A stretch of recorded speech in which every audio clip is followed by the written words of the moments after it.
नमस्कार, मी अनुराधा सनगर. जनवार्तामध्ये आपल्या सर्वांचं स्वागत. पाहूया पुण्यातील काही विशेष घडामोडी.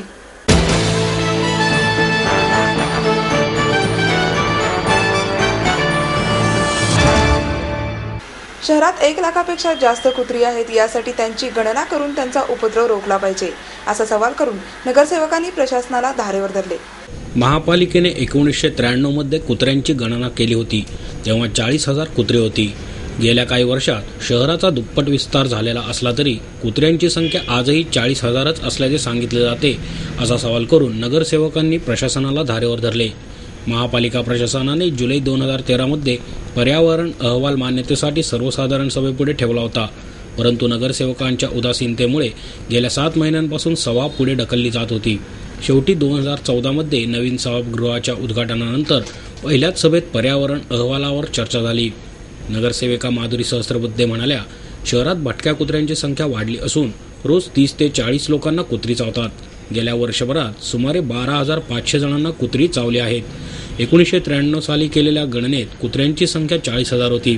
गेल्या 10-15 वर्षात शहराचा दुप्पट विस्तार झाला तरी आजही प्रशासन ही संख्या तेवढीच असल्याचे सांगते. हे योग्य नसून शहरात 1 लाखापेक्षा जास्त कुत्रे आहेत. त्यांची गणना करून त्यांचा उपद्रव रोखला पाहिजे. नंदा लोणकर म्हणाल्या, शहरातील कचरा कुंड्यांवर कुत्र्यांचा ताबा असतो, त्यामुळे तेथून जाणारी लहान मुले, ज्येष्ठ नागरिकांसह दुचाकीस्वारांनाही कुत्री चावा घेतात, असेही त्यांनी सांगितले.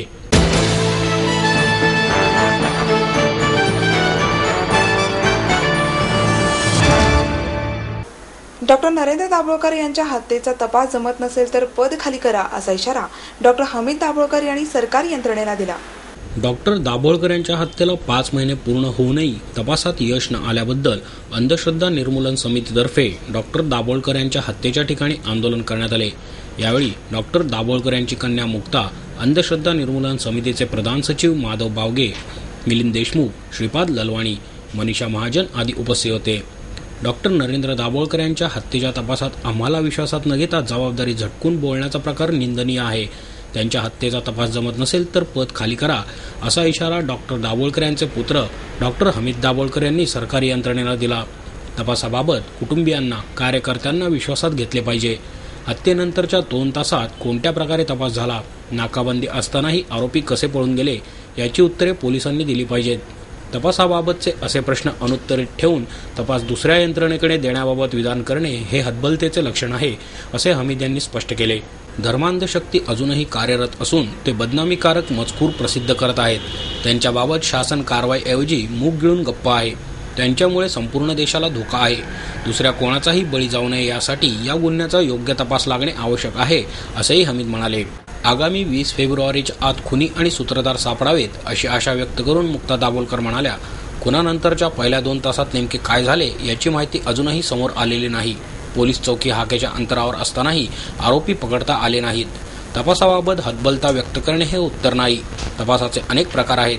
सध्याची यंत्रणा योग्य तपास करत नसेल तर नेतृत्व बदलले पाहिजे किंवा यंत्रणा बदलली पाहिजे, अशी मागणीही त्यांनी केली.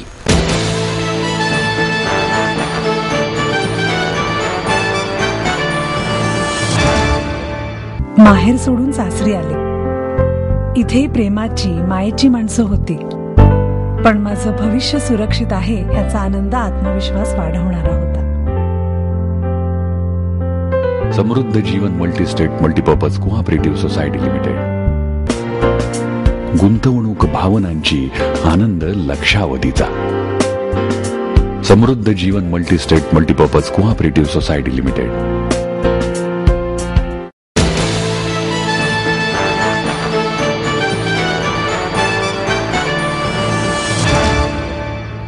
बिग बाजारच्या वतीने फेमिना मिस इंडिया 2014च्या ऑडिशन विजेत्यांचा सत्कार करण्यात आला.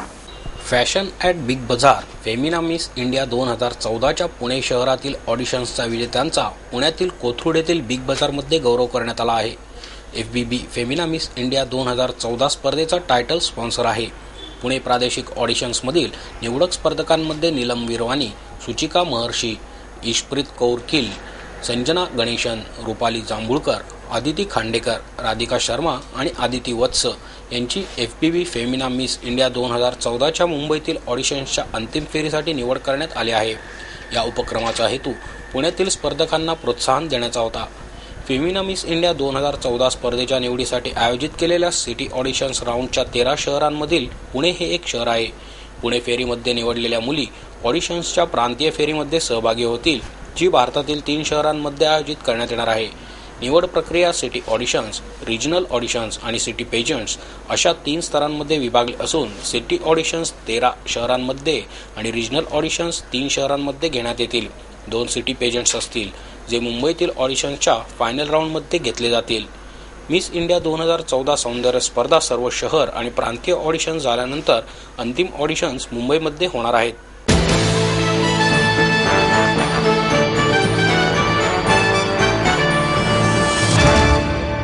व्यंगचित्रांच्या क्षेत्रात सरकारप्रणीत दहशतवाद माजला आहे, असे मत ज्येष्ठ व्यंगचित्रकार मंगेश तेंडुलकर यांनी व्यक्त केले.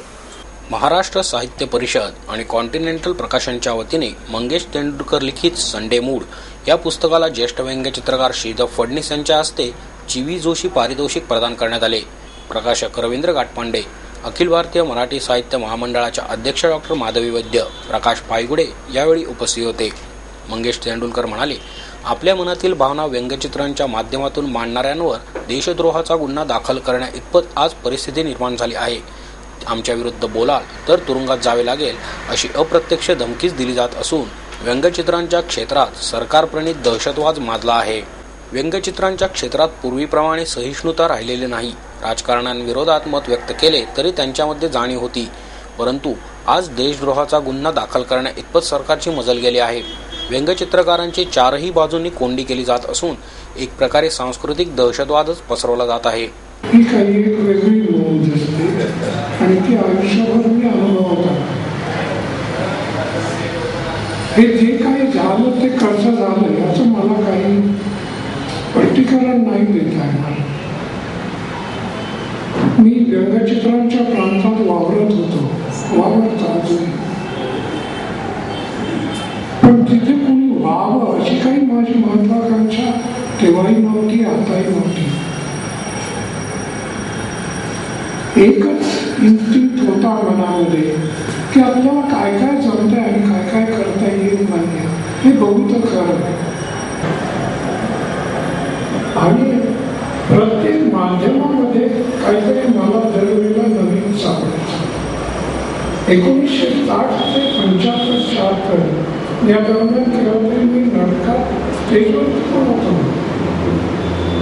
नाटक डायरेक्ट करून बघितलं, नाटकात भूमिका करून पाहिल्या, मेकअप केला, हातामध्ये पटाशी करून घेऊन सेट तयार करण्याचे प्रयत्न केले, म्युझिकल पीसेसचा सपोर्ट दिला, लाईट सांभाळले, सगळं केलं. या प्रत्येकामध्ये कुतूहल होतं. शिक्षणाचा प्रांत मला तसा नवीन नव्हता. ज्या घरात मी जन्म घेतला ते साहित्यिकांचं घर.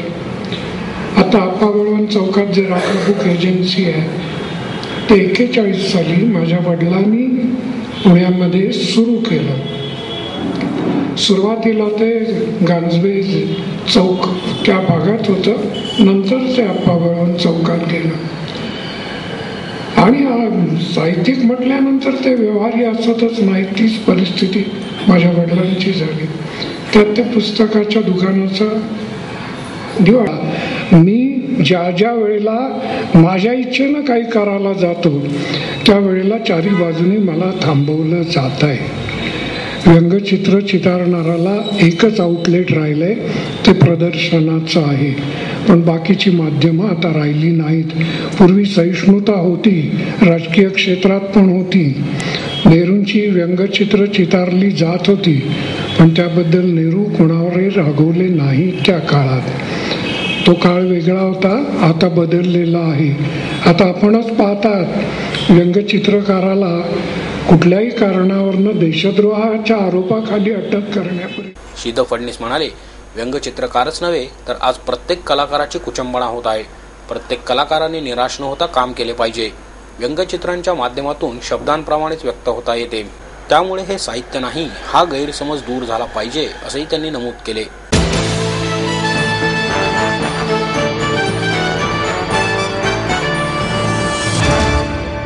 आपको देता है एडमिशन के साथ अपॉइंटमेंट लेटर भी. B civil computers Electronics, Electronic and Telecommunications, IT and Mechanical. MA Computers, Electronics, IT and Mechanical, Diploma Engineering, Mechanical and Computer, MBA, Finance, HR and Marketing. BCA, BBA, MBA and MCA for Engineering. और साथ ही D-Farm, B-Farm और M-Farm भी. Siddhant International School CBSE from nursery to 5th standard. Siddhant College. Transport एवं hostel facility. 22 एकड़ का विशाल campus. AICT Delhi और Pune university द्वारा मान्यता प्राप्त.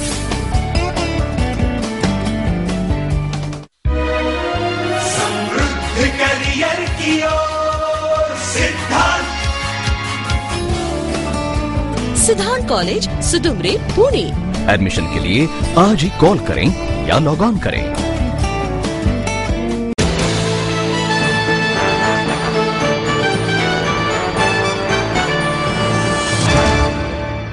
समाजातील तरुण शक्तिमान झाले तर कायद्याचे राज्य अस्तित्वात येईल असे मत माजी न्यायमूर्ती नरेंद्र चपळगावकर यांनी व्यक्त केले.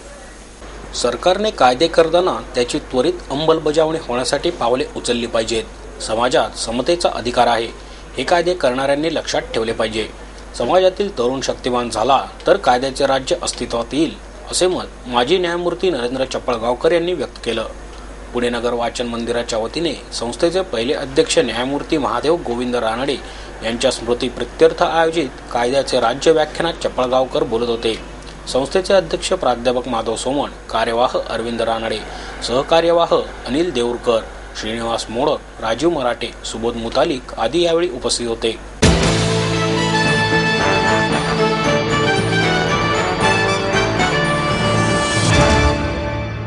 गृहमंत्री आर पाटील यांनी पदाचा राजीनामा द्यावा अशी मागणी राष्ट्रसेवा दलाच्या वतीने करण्यात आली.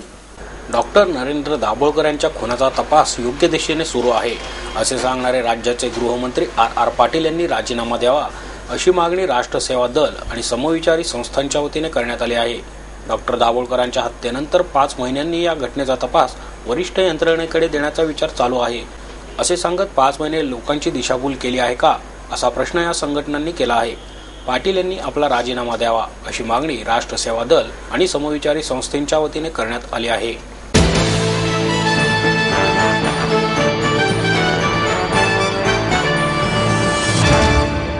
आपलं स्वप्न, आपलं मन, आपलं स्वतःचं घर हेच खरं धन. समृद्ध जीवन पार्क सादर करत आहे 140 फ्लॅट्सची एक प्रशस्त गृह योजना. कात्रज कोंढवा रोडवर बिबवेवाडीपासून फक्त 2 किलोमीटर अंतरावर आपल्या आर्थिक गणितात बसणारे 1 व 2 BHK फ्लॅट्स. तब्बल 3 मजली पार्किंग सह ऐस पैस गार्डन, क्लब हाऊस आणि इतर सुविधांनी सुसज्ज. बुकिंग साठी संपर्क 9850937373 9850947373. समृद्ध जीवन, नांदी सौभाग्याची, सुरुवात प्रगतीची.